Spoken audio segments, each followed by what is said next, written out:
In 1944, my grandfather was given this tiny copy of the New Testament and Psalms by his grandmother. I know this because on the first page he has written, Evelyn Martin Beale, December the 2nd, 1944, from I. Slade. My family comes from England, and in December 1944, England was in the thick of the Second World War. My grandfather wasn't quite old enough to be called up yet, but he was close. When I looked at the back page of this tiny little book, I found out more evidence about why this book was given.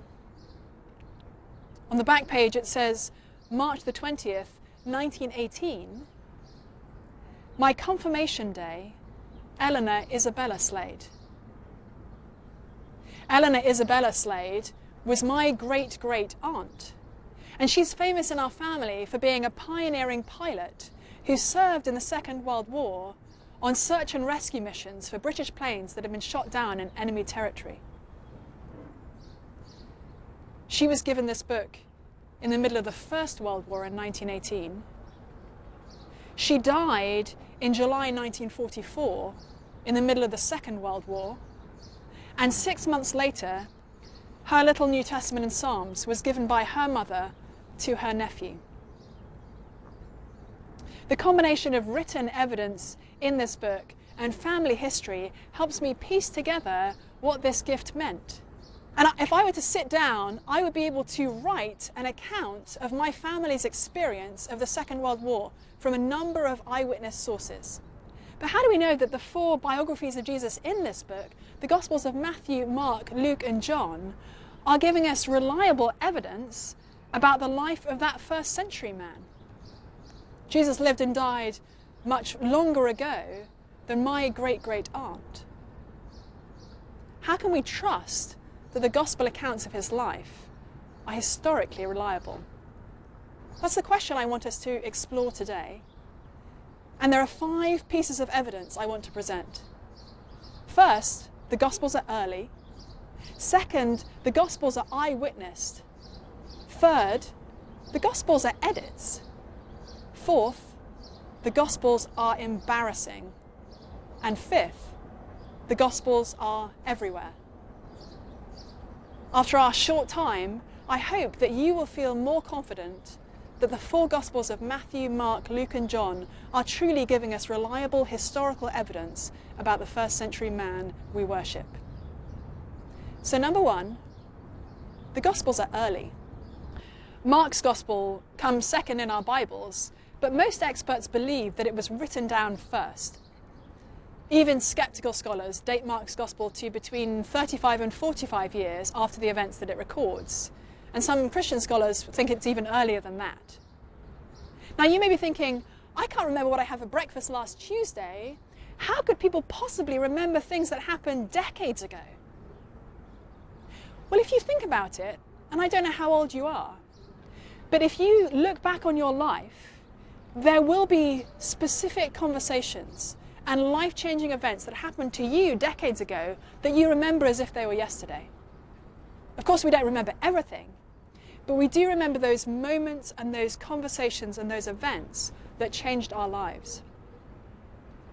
Jesus famously had 12 apostles, 12 Jewish men chosen to represent the 12 tribes of Israel. These disciples traveled with Jesus everywhere over the 3 years of his public ministry, and it was their full-time job to listen to their rabbi, to watch what he did, and to remember what he said. And in addition to these 12 men, Jesus had many other disciples, including many women. And the gospel accounts of Matthew, Mark, Luke, and John were written well within the lifetimes of these first eyewitnesses. The last gospel to be written down is John's gospel. Experts think it was likely written 60 years after the events that it records. And it's the only gospel that directly claims in the text itself to be written by an eyewitness. John describes himself as the disciple whom Jesus loved. And he's used his own memories of his time with the Lord and those of other eyewitnesses to write his extraordinary account of Jesus' life. So that's our first point. The Gospels are early. Second, the Gospels are eyewitnessed. As I mentioned, Jesus had multiple disciples who followed him everywhere he went and listened to what he said. And in the gospel accounts, we find names pointing us to specific eyewitnesses of different events. I love the moment in Luke's gospel in chapter 8, when Luke tells us that there were many women who travelled with Jesus as his disciples. And Luke mentions 3 women in particular: Mary Magdalene, Joanna, the wife of Chusa, Herod's household manager, and Susanna. What can we learn from these 3 names? Well, Mary Magdalene has gone on to become an extremely famous household name for us today because she is given to us as a key witness of Jesus' resurrection in all 4 gospel accounts. But what about Joanna, the wife of Chusa, Herod's household manager? Why would Luke mention her among the larger group of women who travelled with Jesus? Well, we know from Luke's description of Joanna that she would have been a high-status, high-ranking woman, part of the court of Herod Antipas, who was ruling over the region of Galilee during Jesus' public ministry. The fact that she had left the court and become an itinerant disciple of Jesus was completely shocking and extraordinary. She's later one of the witnesses in Luke's gospel of Jesus' resurrection. What about Susanna? Her name is less common than Mary or Joanna, and she's just mentioned with that one word, likely because she was also known among the early Christian communities as an eyewitness of Jesus' life. We also see other eyewitnesses embedded in the Gospels. One example I love is a blind man named Bartimaeus, whom Jesus healed when he was coming out of Jericho. At the end of that story, Bartimaeus follows Jesus. We're given Bartimaeus' name because he is being pointed to as an eyewitness of Jesus' life. So that's our second point. The Gospels are eyewitnessed. Third, the Gospels are edits. If you sit down and read Matthew, Mark, Luke, and John back to back, you'll notice many similarities and many differences. You'll notice times when 2 or even 3 gospel authors tell us the same story, but with slightly different emphases. For example, I mentioned blind Bartimaeus being healed by Jesus. In Mark's account, we're given his name, and we're only told about that one blind man. In Matthew's account, we're told that there were 2 blind men calling out for Jesus that day, and we're not given either of their names. So who was right? Actually, it's not an either or. It's not that Mark didn't know that there were 2 blind men healed by Jesus that day, but he's wanting us to focus on one man, Bartimaeus, because he's presenting him as an eyewitness. Similarly, in John's account of the resurrection, we know that a number of women went to Jesus' empty tomb that first Sunday morning. But John wants us to focus in particular on Mary Magdalene. And so he only names her at that point, though it's clear that there were other women with her at the time. You'll notice if you read through the Gospels that sometimes Gospel authors tell us the same stories in a different order. That's because there are times when the Gospel authors are working chronologically, and there are other times when they're ordering their material theologically. They're putting stories together and wanting us to notice the connections between them. People sometimes say, well, the Gospel authors must have got carried away and made up stories about Jesus doing all these extraordinary things. I think if we sat down with Matthew, Mark, Luke, or John and suggested that, they would have laughed out loud. In fact, the Gospel authors had precisely the opposite problem. They had so many stories about Jesus to tell that they had to decide how to edit down his extraordinary life and ministry and death and resurrection into books that take as long to read as it takes to sit down and watch a feature film. Now, the Gospels are not documentaries in the sense that you sit down and you listen to a particular eyewitness telling their story, and then the next one, and then the next one, and the next one. They're more like biopics, where there's been a collection of evidence about the person's life. And then that evidence has been drawn together so that we, who were not there to see what happened, can experience their life as if we were. At the end of John's Gospel, John says that Jesus did many other things that are not recorded in his book. In fact, he says that if everything that Jesus said and did was written down in books, then the whole world wouldn't be big enough to fill the books that would be needed. So we need to remember when we read the Gospels that they are edits, helping us to understand who Jesus is in a very precise and very condensed way. So that's our third point, the Gospels are edits. The fourth point is that the Gospels are embarrassing. Now people sometimes say, well, what if the early church leaders shaped the Gospels for their own political ends? Maybe they were suppressing other stories about Jesus and having us only focus on these. Perhaps they were making things up. That sounds like a great hypothesis until you actually read the Gospels and you find quite how embarrassing they are in their portrayal of people who went on to be early Christian leaders. Peter, for example, is a key player in the Gospels. He was one of Jesus' closest friends, and he went on to become a key leader in the early Christian movement. And the Gospel's portrayal of Peter is deeply embarrassing. Not only are there times when Peter misunderstands what Jesus means, or tries to rebuke him for predicting that he's going to die and rise again, getting called Satan by his master. That's embarrassing enough. In particular, there's an incredibly embarrassing episode when Jesus tells his disciples that they're all going to fall away from him. And Peter says, no, I'm ready to die with you.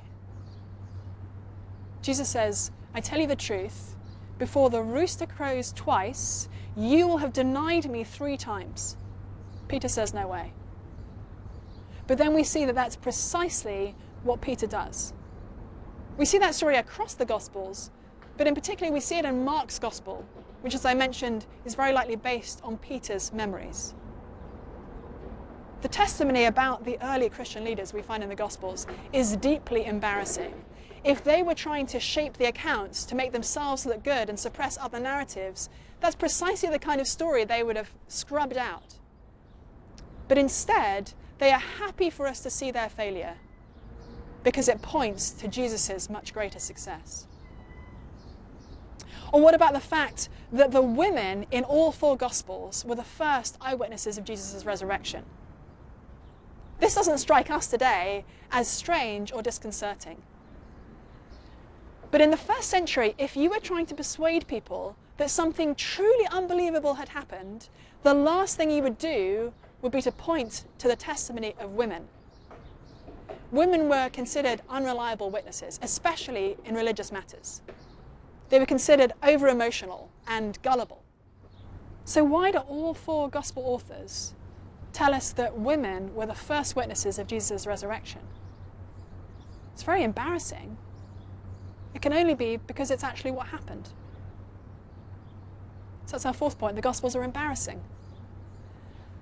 Our last point is that the Gospels are everywhere.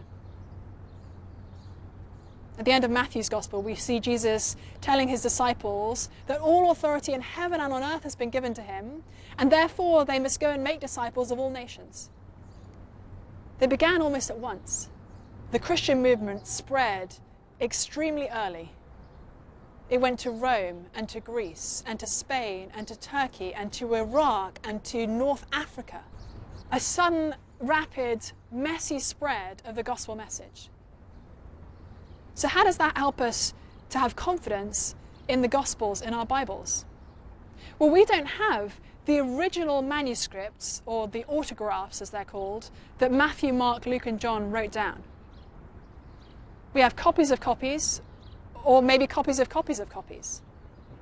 So how can we know that errors haven't crept in along the way?